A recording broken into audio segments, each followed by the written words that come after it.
கதிருமாச்சுதம்மா தங்கையனுங்கானை புராசதியாக கதிர் கண்டோம் இப்போ திங்களந்தினை விதத்து தேசமதில் வீணேயானால் காணக பெருமா தங்கையனும் பள்ளியரை தாயே விடை கொடுத்தனுப்பும் அம்மா தத்தோம் தானோம் தையத்தோம் தை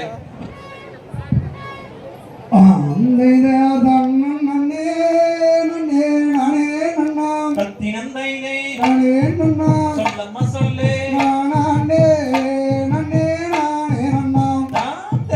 தண்ணி நன்னா தண்ணி நானே நன்னா பத்தினம் தைதை நானே நன்னா ஓம் தைதை நானே நன்னி நானே நன்னா ஆந்தையார் பச்சிகளா இந்தய பறவைகளாம் தினம் தைதை பறவைகளா சொல்லம்மா சொல்லு அளவிதமாய் கதிர் வையுதம்மா தண்ணி நன்னா தண்ணி நானே நன்னா பத்தினம் தைதை நானே நன்னா ஓம் தைதை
Number